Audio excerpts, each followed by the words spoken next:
Hello, Namaskaram, beloved my brothers and sisters, and my dear audience. What today I would like to say? Today I would like to say something, but before saying something, I would like to chant a mantras. What is that mantras? That mantras is Om Gan Ganpataye Namo Nama Siddhi Vinayak Namo Nama अष्ट विनायक नमो नमः गणपति बाबा मोरिया। क्योंकि किसी भी काम की शुरुआत हम गणेश जी भगवान के साथ करते हैं, क्योंकि ये रिद्धि सिद्धि के दाता है, हम इन्हें प्रणाम करते हैं। आज की हम अपनी क्लास की शुरुआत करते हुए हम आपसे कहते हैं कि एक इंसान how we can become a good speaker in our life. हम अपने जीवन में एक अच्छे वक्ता कैसे बन सकते हैं, अच्छे बोलने वाले कैसे बन सकते हैं। A person should speak well. एक इंसान को अच्छा बोलना चाहिए। That is the necessary thing in our life. सबसे पहली चीज जीवन में यही आती है कि ऐसे शब्द ना बोले जाएं जिससे किसी की आत्मा को ठेस पहुंचे। यदि किसी की आत्मा को ठेस पहुंचती है आपके शब्दों के द्वारा, मतलब दैट इज रॉन्ग, वह गलत होता है। आई मीन टू से, मैं ये नहीं कहूँगा कि आप गलत हैं, you are wrong. No, nobody is wrong, कोई गलत नहीं है, बट समटाइम इट हैपन्स, कभी कभार ऐसा होता है। Okay, let's start our class today. How can we become a good speaker?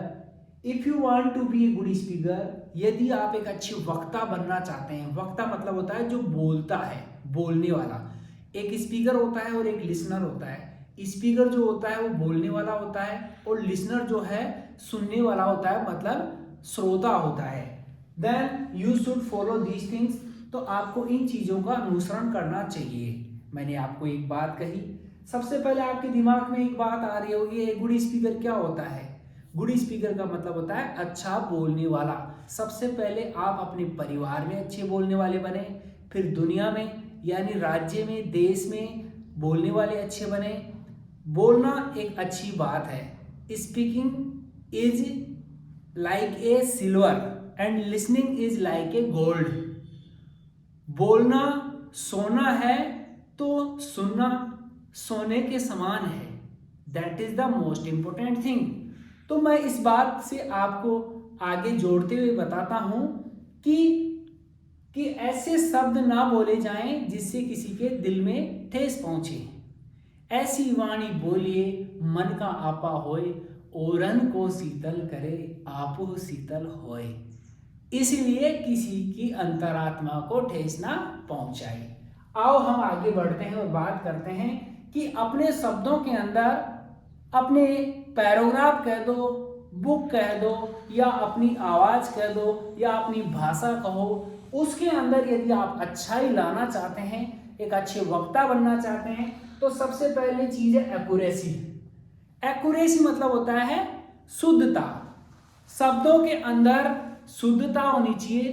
They must not be wrong, वे गलत नहीं होनी चाहिए। This is the most important thing in our life if you want to become a good speaker. Next thing is that fluency. Whatever speaking is by you, जो कुछ भी आपके द्वारा बोला जा रहा है, you must speak that in influence. आप उसको प्रभाव के साथ रखें। ये नहीं कि आप साइलेंटली बैठे हैं, मैं ये ऐसा। No, this is wrong mentality, this is wrong ideas. You should speak like that I am the best, I will do best and I can do best. इस तरह का प्रभाव आपकी भाषा में नजर आना चाहिए। ये नहीं कि आप आलसी, बिल्कुल आइडल हो रहे हैं। आइडल मतलब बिल्कुल लेजी टाइप के हो रहे हैं। This is wrong. Next thing is that frequency. Frequency means होती है कि you are using which type of language and how many words are you using in that language. आप कितने शब्दों का प्रयोग कर रहे हैं और उस भाषा में कितने शब्दों को बार बार यूज कर रहे हैं। That is the most important thing. ये नहीं कि आप एक ही शब्द को 10 बार बोल रहे हैं, 10 सेंटेंस हैं और 10 सेंटेंस के अंदर आपने उसी वर्ड को बार बार दोहराया। नहीं, this is not a good language. ये एक अच्छी भाषा नहीं हो सकती। तो आपकी भाषा के अंदर फ्रीक्वेंसी जो है अच्छी होनी चाहिए. You should have a good frequency. Next thing is that if you want to become a good speaker, then you should understand about your mother tongue language. तो आपको अपनी मदर टंग का जो इन्फ्लुएंस है उसको समझना होगा, क्योंकि किसी को समझाने के लिए हमें वहां की भाषा आनी चाहिए. सपोज मैं ऐसी जगह चला जाऊं जहां पर मेरी भाषा को कोई जानता ही नहीं हो, मैं बोल रहा हूं, सामने वाले को फर्क ही नहीं पड़ रहा है. What is the mean of this? इसका मतलब क्या है? There is no mean of this. इसका कोई मतलब नहीं है. मतलब भैंस के आगे बीन बजाना है. आप जिस किसी को समझाना चाहते हैं तो सबसे पहले उसकी भाषा आपको आनी चाहिए, तभी आप किसी को कोई बात समझा सकते हैं, अन्यथा नहीं समझा सकते. तो सिंपल सी बात है. तो मैंने कहा कि आपको यदि एक अच्छा वक्ता बनना है तो मदर टंग इन्फ्लुएंस आपके पास होना चाहिए, मातृभाषा का प्रभाव आपके पास होना चाहिए, ताकि आप एक अच्छी भाषा बोल पाएं. You should have a good mother tongue influence in your life for becoming a good speaker. This is the most important thing in our life. इसी के बीच मैं आपके सामने 2 वाक्य रखता हूं, इनसे आप 2 टू 5 वाक्य बनाने, 5 सेंटेंसेज आपको इससे बनाने हैं. कौन से हैं वो? पहला है count on me. Count on का मतलब होता है विश्वास करना. काउंट मतलब होता है गिनना. काउंट मतलब होता है गिनना, कि मैं आपको कितना गिनूं. जैसे नोट गिनते हैं ना, उसी तरह मैं आप पर कितना भरोसा करूं कि आप इस चैनल को सब्सक्राइब करेंगे और मुझे आगे बढ़ने का एक मौका देंगे. यह आपकी मर्जी है कि आप मौका देंगे या नहीं देंगे. It is your choice, it is your turn, it is your ideas. Everything depends on you. I depend on you. I mean to say count on me. Count on me मतलब होता है मुझ पर भरोसा करो. और इस मी की जगह आपको चेंज करना है. क्या? जैसे मैंने कहा काउंट ऑन माई नॉलेज, मेरे ज्ञान पे भरोसा करो. काउंट ऑन माई एबिलिटी, मेरी योग्यता पे भरोसा करो. काउंट ऑन माई सिंसियरिटी, मेरी सच्चाई पे भरोसा करो. Count on my obediently, I mean to say मेरी आज्ञाकारी पर भरोसा करो. काउंट ऑन माई सन, मेरे बेटे पे भरोसा करो. काउंट ऑन माई फादर, मेरे पिताजी पे भरोसा करो. Count on my sister. इस तरह दिस को मतलब इस तरह आपको वाक्य बनाने हैं काउंट ऑन के बाद में. ठीक है. वैसे विश्वास से संबंधित यदि हम बात करें तो ट्रस्ट मीन्स भी विश्वास होता है, बिलीव मीन्स भी विश्वास होता है, और इसके अलावा आप कहते हो जो रिलायंस है वो भी विश्वास है. इसके अलावा आप सिंपल तरीके से कह सकते हैं ट्रस्ट हो गया, बिलीव हो गया, रिलायंस हो गया. और मैं आपको ये कहूंगा कि भरोसा एक नाजुक धागा है. Reliance is a fragile thread. Reliance is a fragile thread. यदि आप इसे तोड़ने की कोशिश करेंगे, if you try to break it, यदि आप इसे जोड़ने की कोशिश करेंगे तो इसमें गांठ पड़ जाएगी. इसलिए don't try to break reliance, I mean to trust. कभी भी किसी का भरोसा तोड़ने की उम्मीद मत रखो, किसी का भरोसा मत तोड़ो. This is the most important thing in our life.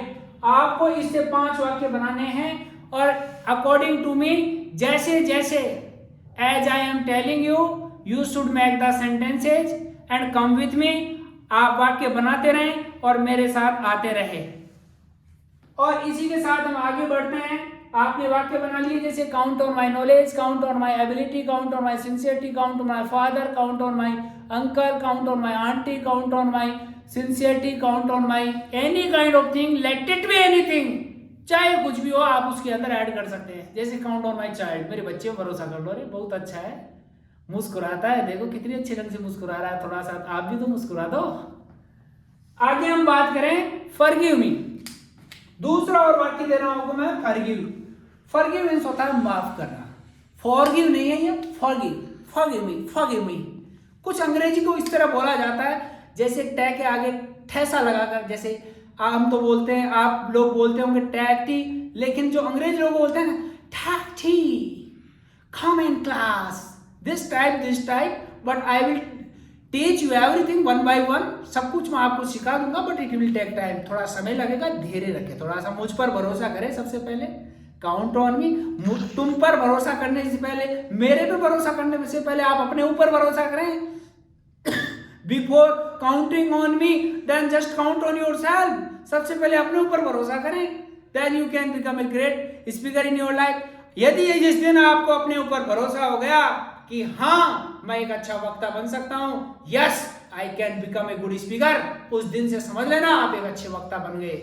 You are great. आप मान है, but you don't understand. You are a human being. आप एक इंसान है. You are forgetting that. आप इस बात को भूल रहे हैं. Try to understand my dear. Next thing is that which I am telling you. Forgive me. Forgive मतलब था मुझे माफ करो. If I have made any kind of mistake then forgive me. यदि मुझसे कोई गलती हो गई ना तो मुझे माफ करना. Forgive my brother. मेरे भाई को माफ करो. मतलब यहाँ पर मी की जगह आपको चेंज करना है madam. Forgive my sister. Forgive my brother. Forgive my uncle. Forgive my teacher. मेरे टीचर को माफ करो. Forgive my ideas. मेरे विचारों को माफ करो. दिस टाइप आप ऐड करके वाक्य बना सकते हैं.